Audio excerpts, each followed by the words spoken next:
Good morning, grand rising, I should say, everybody. Grand rising to you, Spirit and Coffee. Natalie coming to live. Got my cafecito here. Ha. So good. My friend found this creamer that is so phenomenal. I love it. Anywho, as I take another sip of my beautiful, lovely coffee.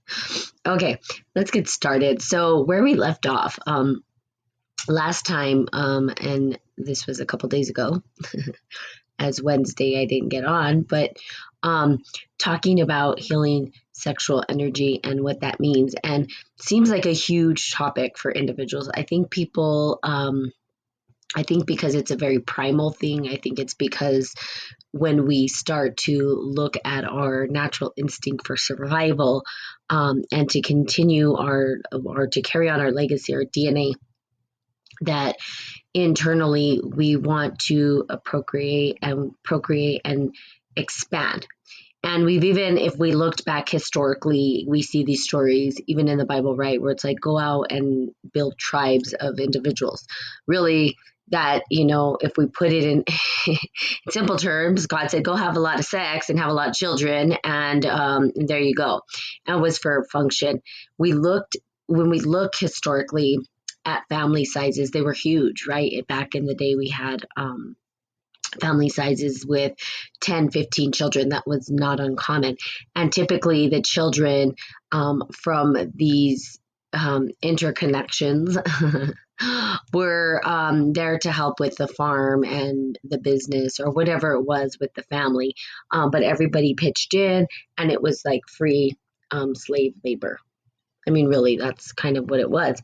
And so you had all these children, and they passed on your DNA legacy, as well as perhaps land rights, whatever it was that they had claim, quote unquote, claim to. Okay, I'm not going to get into claim and ownership. That's a whole other story on spiritual alchemy. As we know, nothing is owned, so I'm not going to go down that rabbit hole. But the rabbit hole we're going down is the sexual one. So we see these tribes of individuals.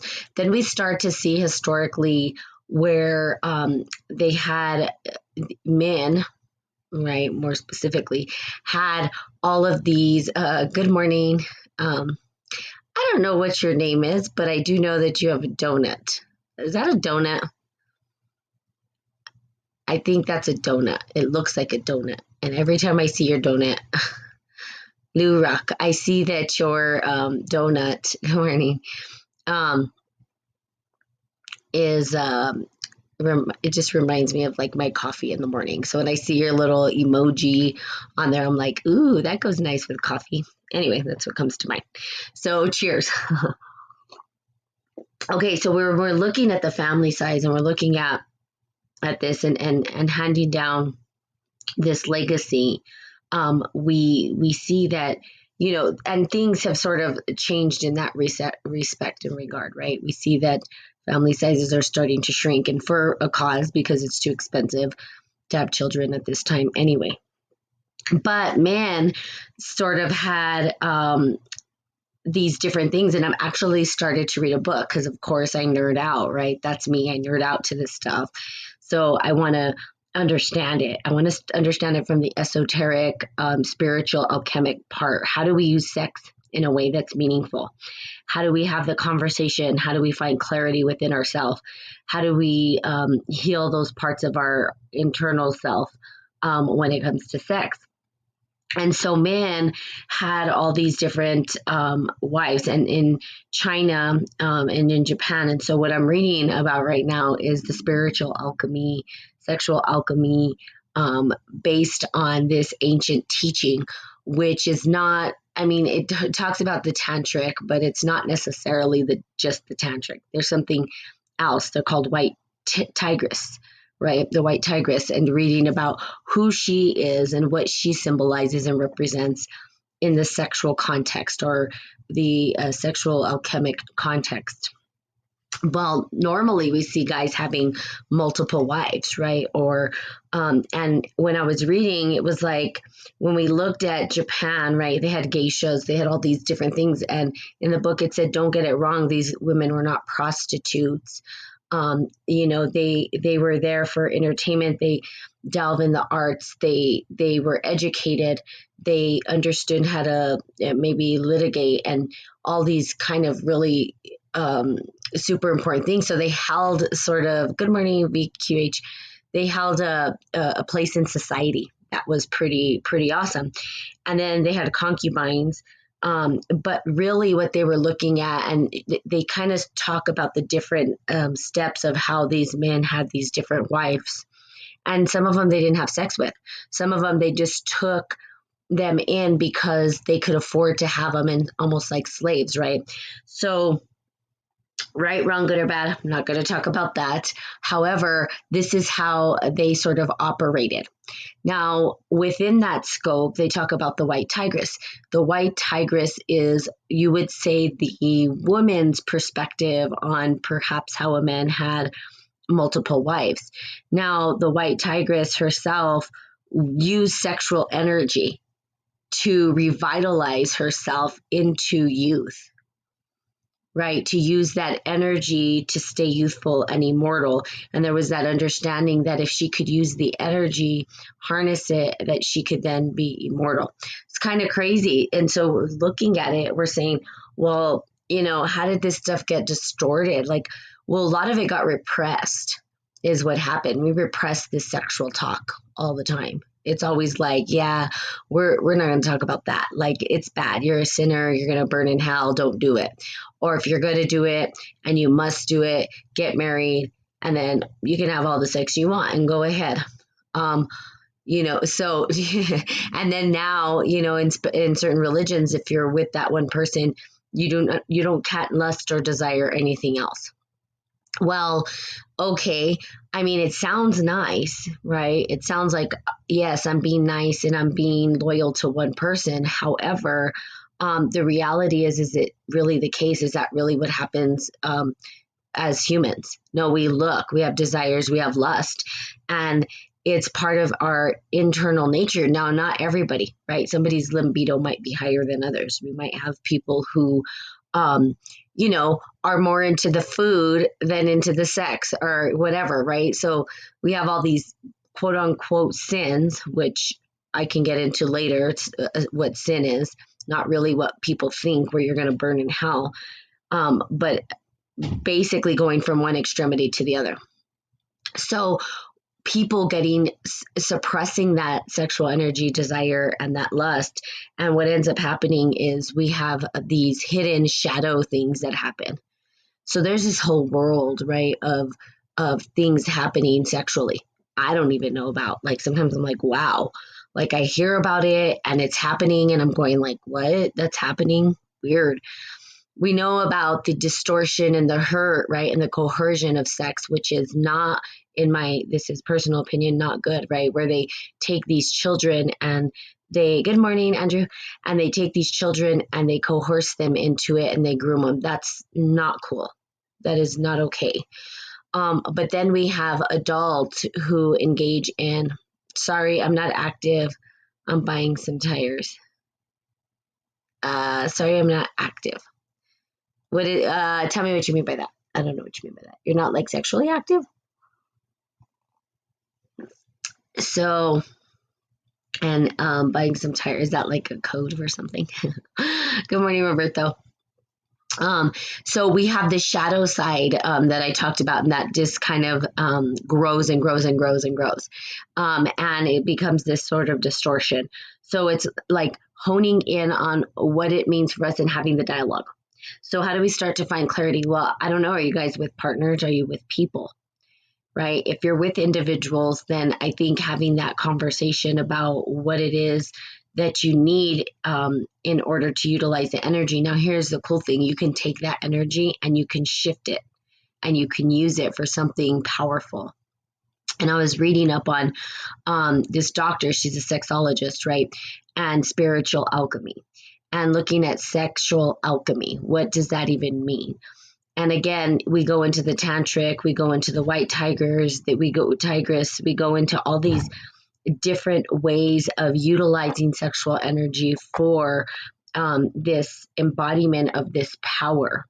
And good morning, man cave. And that sexual power that we use, that energy that we use from that sexual energy can be one of the most powerful forces that we use or utilize.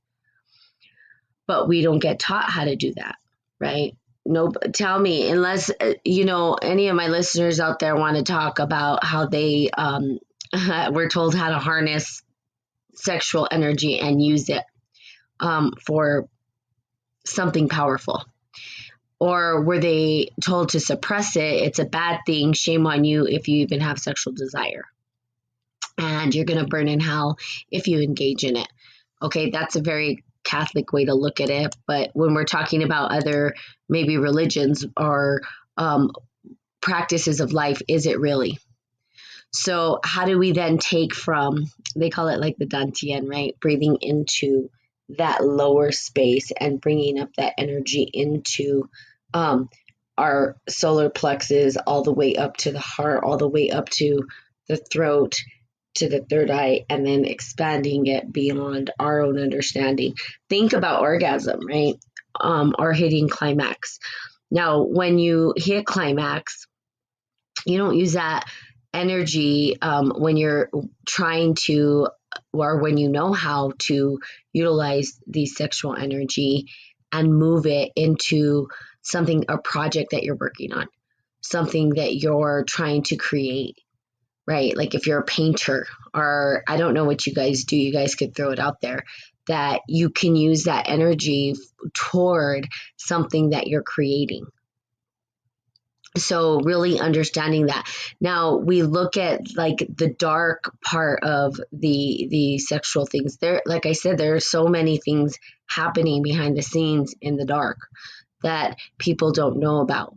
Like I'm learning about stuff and I'm like, whoa, what? Like had this stuff is actually happening around me and I have zero idea what's going on.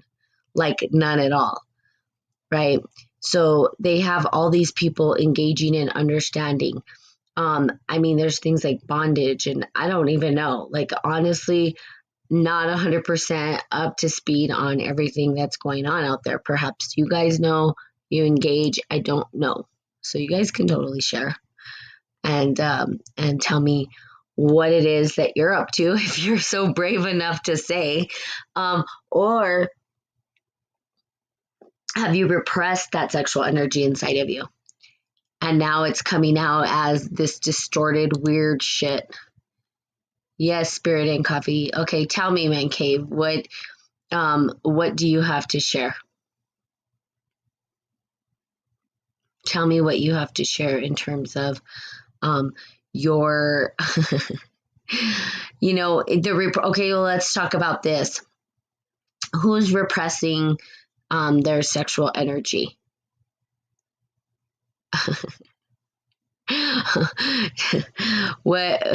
Who's repressed and who knows how to utilize it for something powerful? Anybody out there? Do you guys know how to transmute the energy? Do you guys know how to utilize it? Not me. So not you what? You don't know how to use the energy? So when we talk about these, let's see what it says. My energy has got stronger. Okay, so you're understanding how that works with inside of you in order to utilize that sexual energy over the years. I think with men, stamina, right, becomes an issue. Let's just throw it out there, okay? And that's not, it's by design, not by fault. It's not your fault that you don't have the stamina of a woman. Your anatomy's built different, right? So men, they symbolize the external world, right? Their genitals exist outside of the body, and as women, ours inside the body. So we represent sort of the shadow, the unknown, and then the ability to hold life and creation. And so there's a very different experience sexually for men and women, of course. Man being sort of this, like, I'm just going to say it in a very layman's term, one and done, right? Kind of thing. It takes a lot of practice for men to really understand their sexual drive and understand how to harness that energy without being just a one and done type of thing. So it will be the best 3 minutes of her life. Oh God, 3 minutes? Come on. Just kidding, mind game. So, hey, 3 minutes can be meaningful if both people are able to hit some sort of climax, right? And the climax, then that energy can then be transmuted and shifted and changed. So again, we have tantric sex. And tantric sex is not just about sex. It's not just about the penetration. It's not just about that. It's about other things as well. We know that in the body, right? Not my specialty, one and done. Well, I mean, that's kind of how it is. And I'm trying to do real talk without, I'm trying to do this in a very adult way without, but, I mean, it's almost hard to not talk about sex stuff without kind of laughing about it, right? Because we've been programmed about, by, it's a shameful thing. So we maybe feel like children. I can tell you that I do when I talk about it, but I'm learning how to communicate with clarity on this particular topic. And the reason why, I mean, most people talk about sex, right? But I don't know. They talk about sex from not a perspective of healing. Like, how do we utilize it to heal ourselves? And then we have individuals who've had trauma, right? Sex trauma, where they don't even know what it means for them, and they're trying to find their way through it. And that trauma can be a huge detriment to how we operate as adults in the world. And so sometimes when there is the sexual trauma for an individual, they either become the perpetrator themselves, right? Or they revert into something different. So there's the sexual trauma piece where there's that distortion where we have to learn how to heal that piece as well. So how do we start to do it? We talk about it. That's the best way to do it, is the communication and getting clear about it. So what does sex mean to you? And looking at that and asking yourself, have I repressed the sexual energy, or have I repressed it inside of me? And how is that playing out in the world? Some people get angry, right? Some people can get angry and pissed if they're like holding back that energy. Like, they can be full on go crazy if they're not able to release that energy. So, or to learn to utilize it. So with men, when we're looking at it, men have different ways of engaging in sex than women. Women stamina is higher, and we have different places where there's points of pleasure. And it's interesting because men's point of pleasure and deep pleasure is in a place that's really hard to get to. So, and it's interesting when you start to talk about it from that perspective, like, where is that located? Okay. Why is it located there? Interesting. Not 100% sure, but there's extra places where we can ignite. Now, ignite the energy for what? Yes, for pleasure for the individual, because it's going to be pleasurable for you, right? You're going to be like, wow, this is phenomenal. This feels great, whatever. But beyond that, if we learn to use that energy and harness it, we could be superheroes. They have never wrote it. Well, maybe they have, and people who do comics might know, but have they ever wrote a comic about a superhero utilizing their sexual energy to charge them up? I don't know. Does any comic crazos out there know of anything? Send it my way. I'd be willing to read it. So I'm going to continue reading about this. This is something that I'm really interested in, perhaps even having sex education and really being able to have a healthy talk about sex with people, individuals, and perhaps even coach around that sexual energy and what it means, because we don't have these conversations. And a lot of the reason why people split up, not all the reason, but some of the reason why people split up or why they lose touch with one another is because they are not having the conversation about their sexual interactions. They're not talking about it. They're just not having the conversation. And because they're not having the conversation about their sexual desires and needs, then there's this disconnection. And then what we end up seeing is, somebody's playing into that sexual desire behind someone's back, or they're going somewhere else. And we see that this happens in relationship all the time.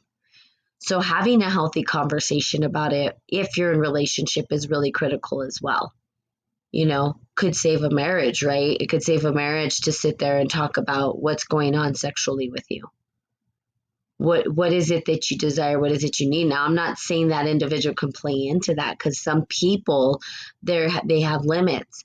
But if you talk about the boundaries and the limits, and you talk about it and you're open, you perhaps can save, a marriage or relationship as well, if that's what it is. But do we have the conversation? It's almost hard. For me, I'm getting better at it, but it doesn't mean it's easy for me, right? Because why? It's still taboo. It's still looked at as a bad thing. It's, you talk about sex and people are like, ugh, people want to hide out. Some people don't even want to have the conversation, or some people will have the conversation, or they'll joke about it, and they're not really ready to get real about it for them. What does it really mean? And how do we dig deeper? This is a powerful, energetic thing that we can tap into. That's all I'm saying. So when you're ready to get powerful and look at it from the sexual perspective, then we can start having real conversations about it. And you can start having real conversations with the individual. So perhaps reading about tantric sex, or reading about the different sexual ways to utilize, or how to utilize sexual energy, or even heal from sexual trauma, I think is a good topic. And I also feel like it's something that I get to be a part of, is to really be part of the dialogue. And support those who are interested in learning how to utilize that energy. How do you harness it? What are different techniques and strategies that can be utilized? So that is what I will be doing. Sort of funny. So, maybe playing Let's Talk About Sex, Baby. And having the dialogue. So if you're with somebody and your sexual relationship is null or not going well, then find the courage to start to communicate about it. If you're overly sexual, it's becoming distorted and it's steering you away. How do you start to heal that? If you've had sexual trauma and that's getting in the way of you manifesting your birthright, how do you start to heal that? Looking at those aspects. Okay. All right. So there you have it. The sexual talk. And of course, I'm not going to be on tomorrow, but I will be on next week. I'm going to do some more reading on this white tigress, see what that means, into taking that energy and restoring herself into an immortal. That's what they said that was about. Pretty powerful stuff.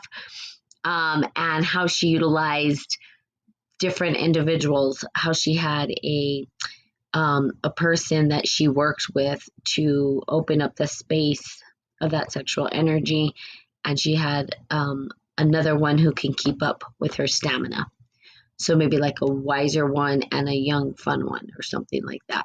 And that's kind of how that was set up. Okay. Hey, Alpha Mike. So we're just continuing the sex talk.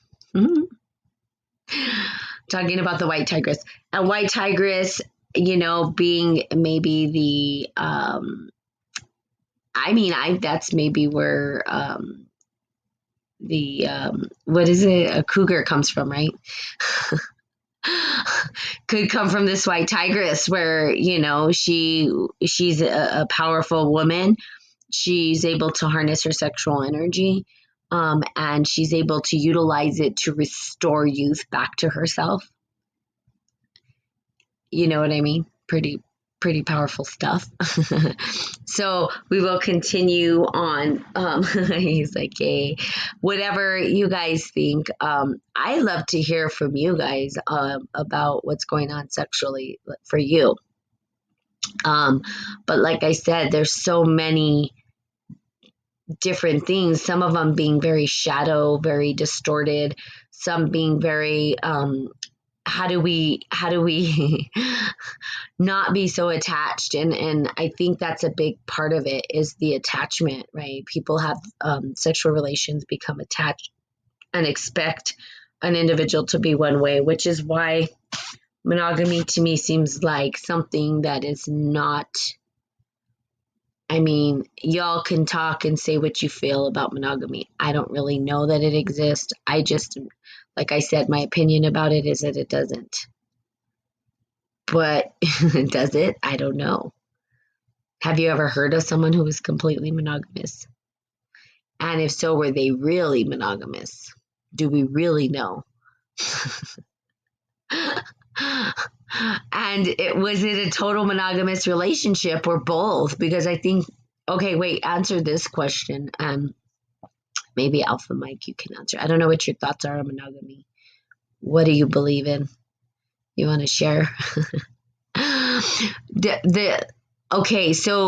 Okay, I have a question then, and I'm gonna have to read up on this. If you say you're monogamous, does that mean that it has to be both people or just one? I'm single as can be. Ah, well, there you go, Mike. That's very smart. How do you feel about being single? So I think a single person would think monogamy doesn't exist. Maybe. I don't know if that's true. Okay, I'm making up statements that are not true. They're not blanket truth. So, okay, let's look at it this way. And I just have this question, and it looks like there's not a whole lot of people that answered the question, so that's fine. But monogamy, when you say I'm monogamous, is that you personally, or does monogamy mean that both of you have to agree to the monogamy and then it becomes monogamous? Because if one person doesn't and the other person does, is it truly a monogamous relationship? I don't know. Can someone answer that question? And it's lonely, but it gives you a chance to figure out who you are, still waiting for the right vibe in a person. Awesome. Thanks for sharing, Alpha Mike. That's awesome. Yes, figuring yourself out first, which is totally what Spirit and Coffee is about. But this part is figuring out what you desire and choose to engage in sexually. So for the healing of yourself. So that's the question on the table. And I'm going to have to read up on it if you guys don't have some kind of an answer for me.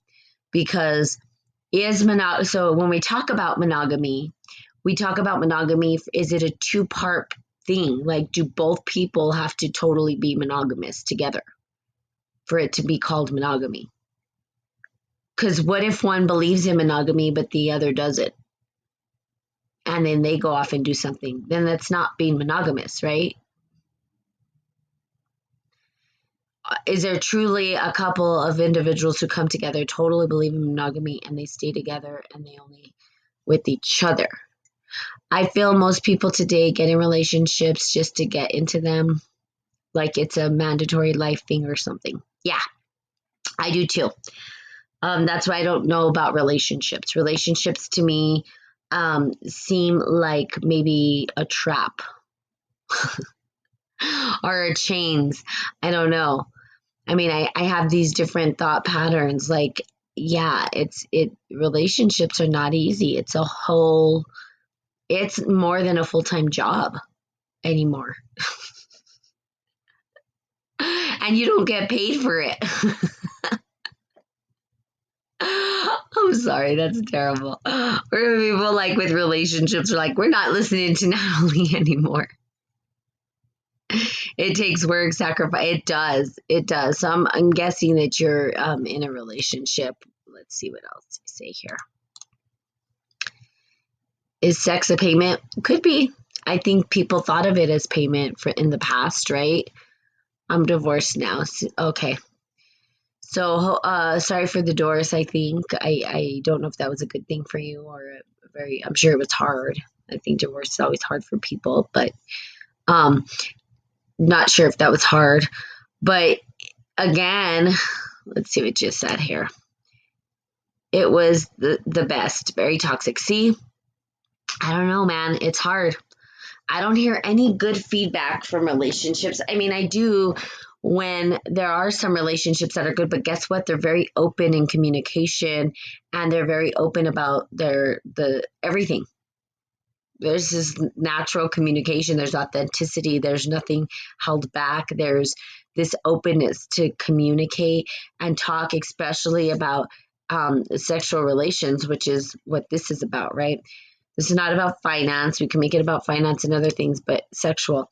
Well, the kids started the worst, or saw the kid started the worst in both of us. So we didn't need that. So I feel trust is a key because without that, what do you have? The kid started seeing the worst in both of us. Yeah. So there you go. I mean, and then there's this human life that you have to be responsible for because that's a consequence of sex, right? Is that you could have a child. You could birth this whole new thing and then now you're responsible for it. So, and as adults, we know this. And then we start to see the best and worst in us and the child, right? And we start to see the mere reflection of who we are. We're like, what did we do? What did I do? I was terrible. Now I'm seeing that, and that's what I get. So good that you have a child who maybe called you guys out, became the adult, maybe. So yes, let's see what you said. Yeah, it was the best, but toxic. It takes sacrifice and commitment. And trust. Of course, trust is key. But here's the deal. Are people having sexual conversations before they even get into relationships? I don't know. You guys got to share with me because I don't even know what's going on out there. Literally, you can think of me as this. This is like where I'm revert to like a teenager. I don't know anything. Not something I really talk about. Where, is the conversation happening? I don't think it is. I don't think people do. I don't think people sit down and have a true conversation about their likes and dislikes and sex. What are the boundaries? What will I not accept? I mean, people will say, well, I don't accept cheating. Okay, great. Let's look at all the negative. So what is it that we can do as a couple? What is it? What are the desires? What is it? How can I help you? How can we support each other with this energy, right? That we get to sort of engage in. Where it's like we get to talk about how we together, if we're coming together in a relationship, and we're going to engage in that energy, we're going to transfer energy amongst each other sexually. How do then we have the conversation about what it even means to us? I don't know that people have that deep it's like a deep conversation to most people. Most people are just transactional about it. They're like, yeah, well, I just don't cheat on me or don't do this and let's just go for it. Instead of saying, look, we need to have a conversation. Here's the conversation. Here's where I'm at sexually. Here's what I, would like to blah, blah, blah. Here's how I like to be pleased. Here's how we can use this energy to support each other. How do we use this sexual energy to support the relationship and to grow within it? I don't think people are having that conversation, are they? I think it depends on the individual. If they're willing to open that way to that person, if they feel comfortable in doing so. Most days people are like energy leeches. Yeah, There you go. Where they'll suck your, they're like suck your energy out and say goodbye. But having the conversation, I think, is critical. I call them soul stillers. Oh, yeah. So let's have the conversation. And the only way to do that is to be clear about yourself, what you choose to engage in sexually. What does it mean for you? So that you can open up the dialogue and then say, hey, then you have an opportunity to say, this is something I want to pursue or not. They may be too extreme for you. They may want something that you're never going to be able to deliver, or that you find repulsive, or that you find is not morally okay. And then you might be like, no, I don't find that morally okay. I'm not going to do that. That's not who I am. So, we don't have these conversations. We jump into it, and then we find out later that maybe they're a little bit on the deep end, right? And you're like, whoa, that's too much. Not really my thing. And then they don't feel pleased, and they're not willing to dig deeper into what that means for them, and perhaps even heal it if it's something that's really distorted in shadow. And so then there's that discrepancy, right? Where we talk about bills, we talk about finances, we talk about houses, we talk about all these other things, but sex, no, we don't. We just don't talk about it. Not in a way that's meaningful anyway. It's like, here's what I want, do that. Not here's my boundaries. Here's what I accept and don't accept. Here's what I want to try. Here's what I desire. And the other person on the other end can say, yeah, no, yes, maybe, not my thing. Then you could say, yeah, this ain't going to work. This is not going to work. They're going to go seeking those things, and then they cheat on you, or and because you never had the conversation. Just have the damn conversation. I'm celibate. I usually a connection thing. You can feel what they want. Yeah. So you're celibate. So you haven't had sex in how long has it been for you? Or do you want to share? You don't have to. It's totally up to you. 2 years. 2 years without sex. Okay. How's that working out for you?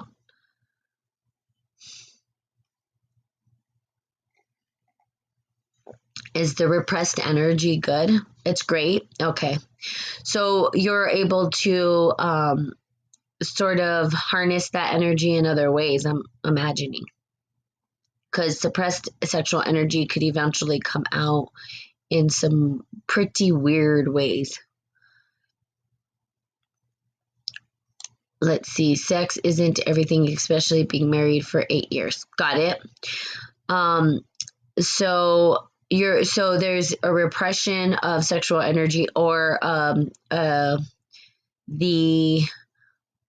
it by choice? Like, are you choosing to be celibate for a purpose, or is it just because?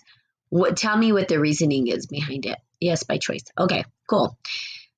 So that's good. I was celibate for a very long time in my life as well, and really understanding what it means, right? I believe in marriage. Okay, good.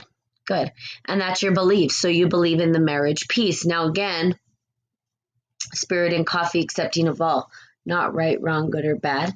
Totally your belief. And so if you believe in marriage, then you believe that sexual acts should not be done unless you're actually living in matrimony. Is that correct? I would say Catholic.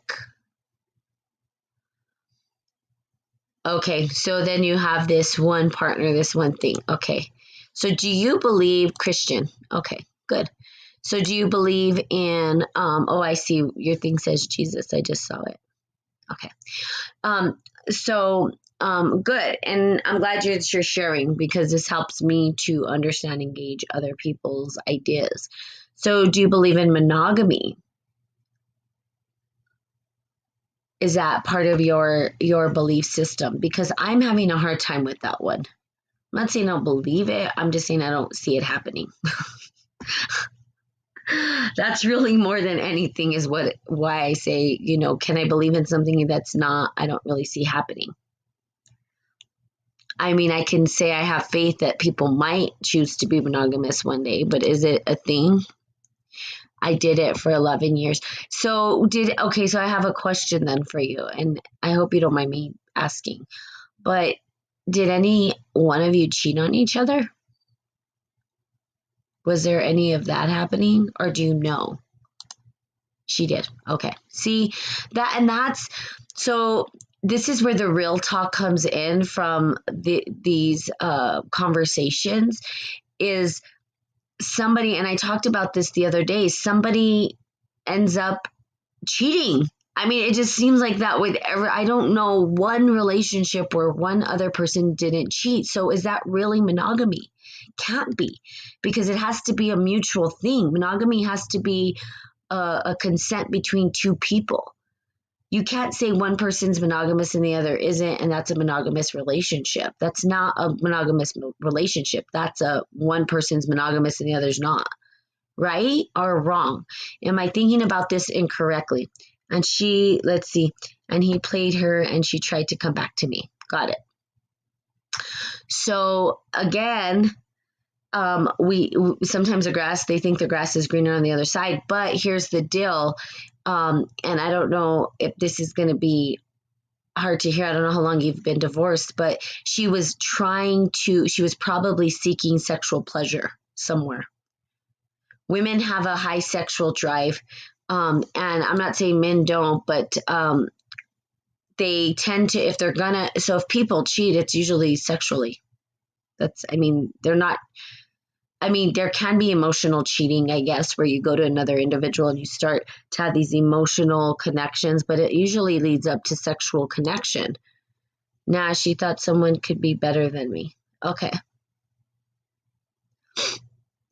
So, but she cheated. So she did have sex with this other individual. I'm sorry if this is too much of if it's too much of an ask, because I know that it can be very hurtful, right? To talk about it doesn't bother me at all. Okay, good.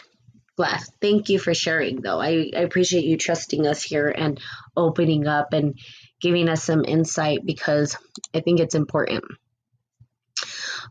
Truth is truth. It is, but sometimes people aren't ready for it, and I could pry a little bit. I'm a life coach, and sometimes people are not open to the coaching parts, and I'll ask questions that trigger things, and so I just got to make sure that I have your consent. I don't want to pry in places that are not. Of course, you don't have to answer me to, but I also don't want to open up things that you're not ready to open up to. So make sure to ask for permission. So if you have a loyal relationship, yeah, that's the thing, Nitin, is like, is it loyal? And the only reason I'm asking is because people don't communicate their needs, their desires, their wants. And typically when a person's cheating, they're cheating maybe for emotional reasons. Something happened with your wife, right? There was something missing for her, or she wouldn't have went outside the marriage. And maybe she wasn't ready to talk about it, or didn't talk about it, or didn't say what her needs were. And so she went outside to somebody else. If she was thinking someone better, well, better how? What was it that she felt was missing? And so because of that, she went outside the marriage to sort of fulfill those things that she wasn't receiving in the marriage. I mean, that's what happens. And so again, if it was cheating, if she thought you were cheating and didn't come to you about it, and she held it inside of her, she allowed that to maneuver her. So really the communication wasn't there. So then she went outside the marriage to kind of find how to rectify that internal things that were happening inside of her that she couldn't go to you to. So why didn't she feel comfortable going to you? Why didn't she feel comfortable Yep, Drew and everything. Why didn't she feel confident that she could speak to you? Why? Why didn't she, that's another thing. So I can tell you this. I have a friend of many years, and I've never been married. Okay. So she didn't believe me. Got it. So here's the deal. And I'll tell you, okay, I'm going to tell you something that might give you an insight as to why she cheated. Could be wrong. Doesn't mean it's right, wrong, good, or bad. Just another way of looking at it. She probably didn't believe you because she knew she was going to cheat on you. So there's this internal struggle internally, and I'm going to talk about my story, something I haven't ever talked about, and I'm going to talk about it with you guys, okay? And of course, I'm live, and here we go. Natalie's live on Facebook too. If you ever want to see my big fat face, you can see it on Facebook. And there's people that know me, and it's okay, but I'm going to talk about it because we cannot heal unless we open it up. So for me, and this is from my perspective, okay? I'm not saying that she feels this way, but I want to give you some insight. When I was in relationships, I've never been married, and I've been in maybe one, maybe two, I want to say 2 or 3 long-term relationships, not really a long-term relationship person. That's never been my thing. And I fly solo. Okay. So that's kind of how I am. I'm kind of just sporadic and all over the place. Now, I have been celibate for a long time at one point in my life because I wanted to get to know me because I'm a spiritual alchemist. Okay. Here's the deal. I literally used to, when I was with the love of my life, who I was faithful to and monogamous on my part. I'm pretty sure he was on his part, but don't know. But during the relationship, I would think he was cheating on me, and I believed it in my head. Like I had this panic, and part of it was that I wasn't fully okay with who I was internally, right? I was still trying to love myself, and I wanted to be desired and wanted and all this stuff. Okay. And I was, as a kid, he was my high school sweetheart. Okay. And so I thought he was cheating on me. And then as I started to get older and he passed away. Okay. So the love of my life ended up passing away. And I, in my mind, was never going to be with anybody else. That was it. I was going to be monogamous. I was raised Catholic. In my mind, it was, you're going to burn in hell if you're not with just one person, and that person you're going to marry. Okay. So that was my thought process. And then of course he passed away, and I went totally on the deep end, crazy. And that doesn't mean I went and slept around, because I didn't. And I kept thinking kind of the same way. But when I got into the next relationship, I thought he was cheating on me. Like that's where my mind goes. My mind goes to, this individual's cheating on me. Okay, it wasn't, now let's fast forward to now. Me trying to figure out what all of this means for me, right? And trying to understand, how do I utilize this energy, and why do I have these thought patterns? Okay. And this is you getting clear with you. Well, the reason I thought people were cheating on me, and that I think people are cheaters, is because I was a cheater inherently. Didn't mean that I did it. I never acted upon it, but it's because internally I didn't believe in monogamy. I didn't believe in, so I projected that feeling of that person cheating, because internally and really I wanted to cheat. I wanted to explore. Did I act on it? No. But it was inside of me. So did I want to believe that they were faithful? No. Because in my mind was never going to be faithful. So again, it's the projection, and I'm talking about it because in order to heal, in order to understand what that means for me, for you, for your relationships, for the other people, you've got to get real with it. Maybe she never really believed in it. I don't know. I'm not talking on behalf of her, but I'm just giving you some insight as to why that projection will happen. Well, why didn't she believe you? Because she knew she was going to cheat on you. It's almost like the projection of our internal shadow side, where we inherently have these things inside of us, and then we project it on the other person because we know that we're that way. If we trust somebody that they're not going to cheat, it's because maybe we truly are internally wanting to be monogamous, and we want to be with just one individual. Marriage is the best way to live a happy life. And yeah, happy wife, happy life. Sorry. Love my wife and enjoy life. That's awesome. Marriage is the best way. I love that. Agreed. Trust is the only thing that can make a relationship last. Yeah, I won't know how many times a person fall in love. Yeah, so it's really hard. So internally, there's a battle, right? And that battle is, how do I communicate this? How do I communicate that maybe that's not who I am? I'm not this person who wants to be tied down to one person. I'm not this person who believes that I believe that I can love and be with many different people in my lifetime, but some people don't say that. Is it possible? Can it happen? Sure. Does it? Yes. So when I think about monogamy and I'm asking people about monogamy, is it really possible? I don't know. I don't ever hear stories that it is. I don't think I've ever heard one story. Now, I haven't talked to the entire world. So I could be wrong on that. But I do know that one person tends to sort of go outside the relationship. It tends to happen more than not. So it happens a lot nowadays. Monogamy is a thing of the past. I don't even know that it was in the past is the whole thing. I don't even think we were monogamy historically. Men had several wives. That's not monogamy.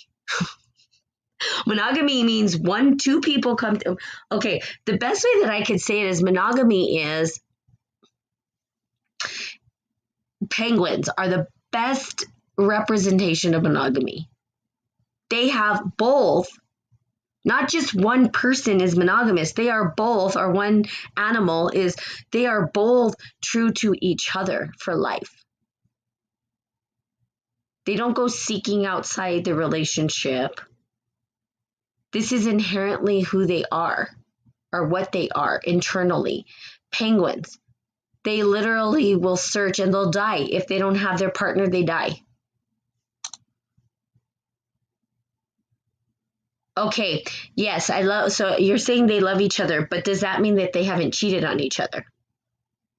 Just because people stay in a relationship for 30, 40 years doesn't mean that they were committed to one another only.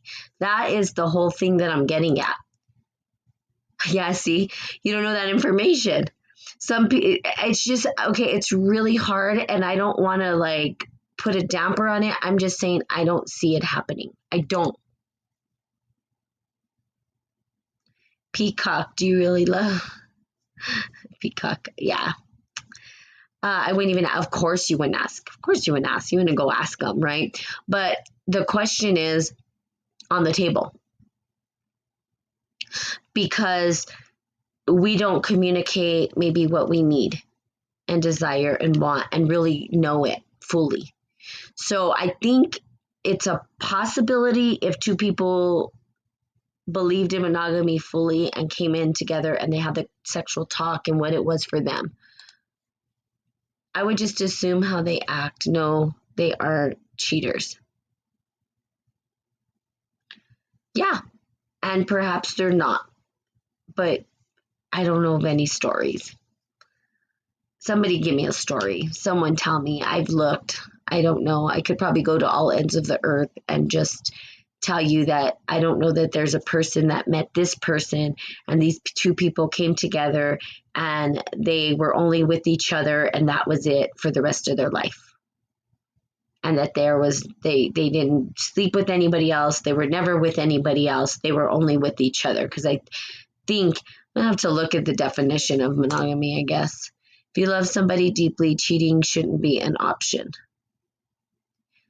No, it shouldn't be. Here's the deal. Okay, let me rephrase that for you so you understand. If you love somebody deeply, you're going to have a conversation about it first. Because the other person may not have that same opinion about it. That's what I'm getting at. But we don't have the conversation. We project what we think people should be like on them. So if you believe in monogamy, you'll project that on the other person. Well, they should be that way. Well, they're not. They're not. That's the case. They're not. I mean, and that's just the fact. It's not like I'm saying something that's being a jerk or an asshole. I'm saying that is the truth, right? Is that people are going to do what they're going to do. And that if we don't have that conversation and we think that they should be this way, we're already setting ourselves up for internal failure. We're attached to them being a certain way. So those are things that get to be communicated by the individual. If for you, for your case, that's something that's critical, that's something that gets to be talked about in if you chose to be in another relationship. I'm not saying you do. You may or may not want to, based on, historically what's happened, right? So people can love deeply, but they can also love deeply and they can be with more than one person. See? Because that's their way. That's their definition of love. But we want to project what we think it should be. Okay? And then we set ourselves up for failure. Now, it's okay to think that way. There's nothing right or wrong or good or bad. But the only thing that's happening, right, internally, what's happening is that you're projecting what your truth is on other people rather than owning it for yourself, right? And saying, this is my truth. And then you're attached to everybody looking that way, but that's not their truth. Okay. Lust and love are two different things. Yes, very much. Let's see what they say. Getting is the best key to make a beautiful relationship.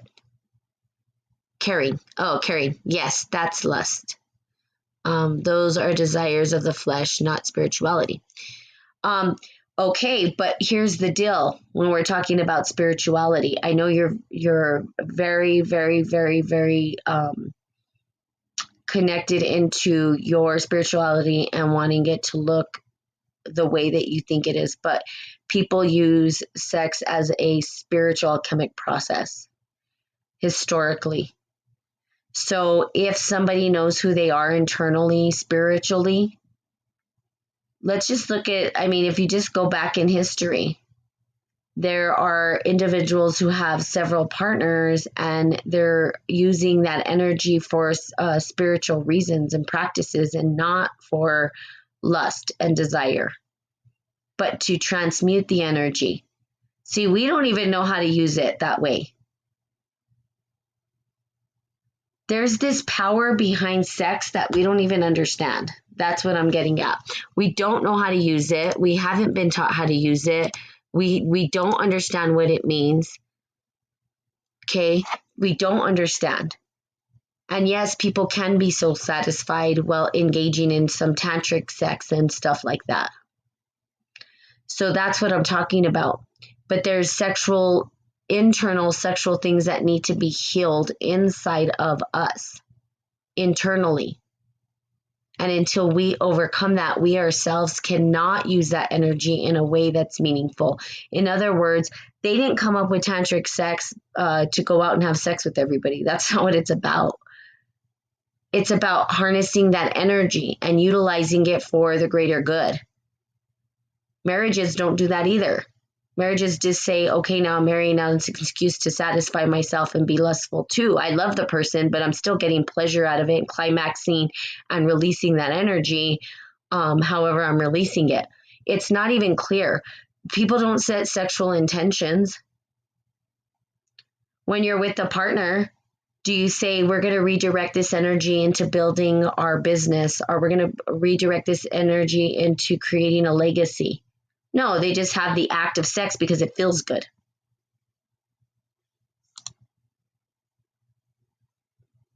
So yes, but the deep soul connections are having the conversations, right? So here's what I would say to you or offer up to you. If you choose to get in a relationship again, which I don't know if you will, because let me tell you what's happening in this crazy world is kind of weird, especially if you're part of, where do you live? Where do you live in the US? Are you American? Florida. Ah, Florida. What part of Florida? Love Florida. I just got coffee all over my face. Hilarious. Okay, here's the deal. Kissimmee. Okay, I don't know exactly where Kissimmee is, but so here's the deal. Orlando. Oh, okay, cool. I have a cousin near St. Pete. I was just in Florida when there was that crazy, crazy hurricane that really was never came. There was nothing, but we got more. Anyway, St. Pete is beautiful. It is a beautiful space. Okay, so let's look at this. If you choose to get into a relationship, and this is something that you want to do, then get clear about what it is you want in your relationship in terms of your sexual energy and sexual desires and how you want to connect with that person sexually. Because you can open up the dialogue, and opening up the dialogue about sex is important to say, well, here's what I like, I dislike, here's what it's acceptable, here's my boundaries, here's not my boundaries. And then when you do that, right, you're at least setting yourself up to win instead of setting yourself up for failure, because I think we don't talk about it because we're afraid of what the truth might be. And if we are open to what the truth is, then we can choose if we want to remain with an individual or not. And that's a choice we make. If somebody tells you, I don't believe in monogamy, and yet you stay in the relationship with them, you're choosing into that. The outcome is your own responsibility.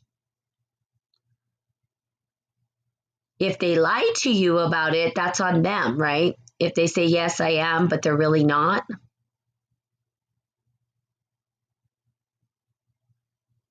Okay.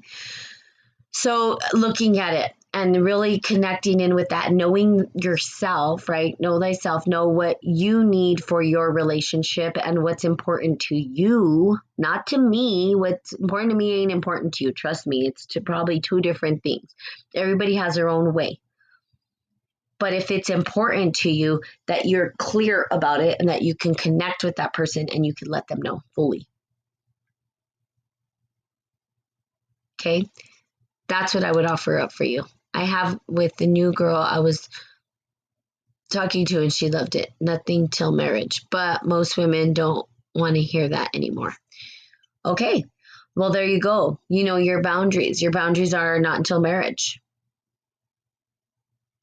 And on the other end spectrum, we can talk about how women or other individuals are like, yeah, I don't want to get married because what if you're not good in bed? That could be the problem. And now I'm stuck with you. See, so there's this whole other mindset, but those conversations, why not till marriage, right? And you're going to say, well, it's a lust thing, but that's them. Right? So it's finding someone who has that same mindset as you that says, okay, here's my mindset. And guess what? I'm going to just put it out there. You may never find somebody because you're being very rigid with the way that you engage life. There's nothing wrong with it. It's you. It's my choice I made. Yeah. And so you may end up not ever getting married again. That could be the possibility, but that doesn't mean it's true. Doesn't mean it's totally true. Sex, desire, enjoyment, not love. Yeah. So some people, it's important to them. Sexual relations and sexual interaction is important to them. And if they can't engage in that prior to a marriage because they're like, I don't want to be stuck with someone who can't fulfill my sexual desires and needs, I ain't going to marry him, right? Or, how are they? How do we engage with that? I need that intimacy. I need that. And what if it doesn't gel well? And now I'm in this marriage, right? So you don't know. Have the conversation. And I'm not saying what I will do, because I believe that this is important to you. And also thank you for sharing, opening up, listening, having an open mind for most of it, for all of it actually. And what I offer up is prayers, right, to you. That if this is something and you want another shot at, connection with an individual, that you be blessed with that, that it be bestowed upon you. And so it is, that another individual with the same mindset, you know, that you can meet that individual and that they, you know, if that's something that you want. Okay. Desire. And since sex isn't soul connection, it's fine. The world we live in, people think sex is love. That's a false narrative. I can have sex whenever I want. Doesn't mean I love them. Absolutely. Totally can. And anybody can, right? Duh. It's happening every day. And you could love somebody and not have sex with them.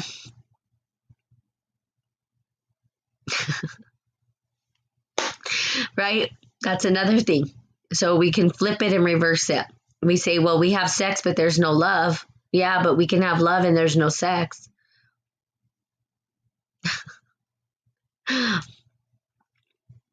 But we can't deny that there's that inherent desire and feeling inside of us. And so we have to, or we get to learn how to heal it. And that's really the true message here, regardless. That if you know how to restrain yourself from engaging in weird shit like pornography, because, and I say weird shit because I think what happens with pornography is it gives us a false sense of what sexual intercourse is anyway. And it's really become a problem in our society. Because, and you know, we'll look at it and we'll say, oh, well, the act of sex, but what about all these other things? But if your celibacy is leading you down instead of a dark shadow path, but it's leading you down a path of transcendence and connection to soul, that's a beautiful thing. But if you're starting to engage in weird aspects and repression of the shadow side, shadow can help you too. Then, you know, then it becomes an issue. But kudos to you if you're able to stay celibate and you're able to utilize the time that you've been given to be celibate to really search your soul and what you want in an individual, and that your that sexual energy is being directed in a positive way, in a way that's not harming yourself or society. And that's usually what happens. Okay, when we repress sexual energy, people tend to go off the deep end and start doing some weird shit. So, you know, that's where the shadow comes in. And we need the shadow too. I'm not discounting the shadow. The shadow is important for us to transcend as well. We have to go through the shadow side, at least to understand it, to come to the light.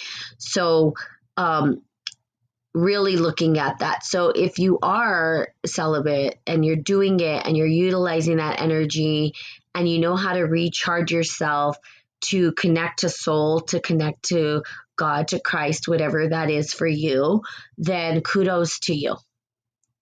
And just get clear about what type of individual you want to connect with. And so be it, right? And so it is.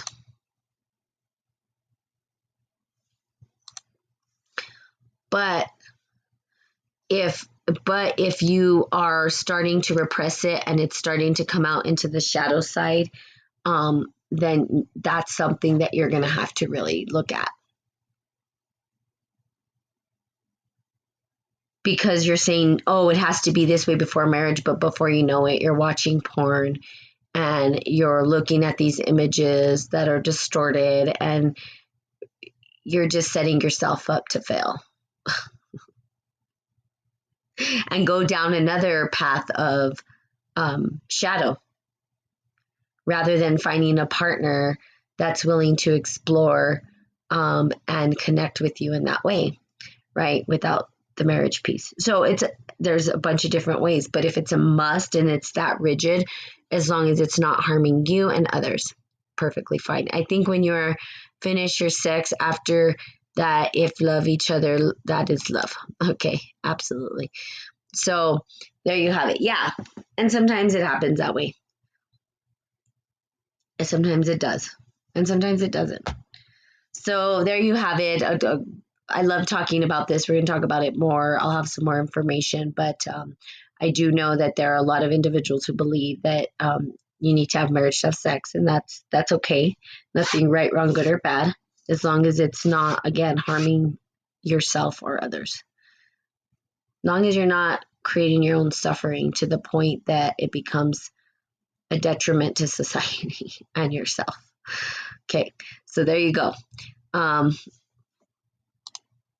not harming anyone or myself. Good. Well, there you go. You're learning how to utilize that energy. I work a lot. Okay. Redirecting that energy. Not sure about the whole masturbation piece. We'll talk about that some other time, but we're going to continue on this conversation because we get to heal from these sexual things. Okay, so there you have it. Love you guys so much. Thank you for joining. Thank you for engaging. Thank you for talking and chatting and trusting, and all of you, Nitin, and really giving us your stories. It does help. It helps everybody. Everybody can learn from each other here. Okay, so welcome to the family, Spirit and Coffee fam. Love you guys so much. Thanks for being part of this family. And thanks for your insights. And I will be seeing you guys Monday. Bye-bye.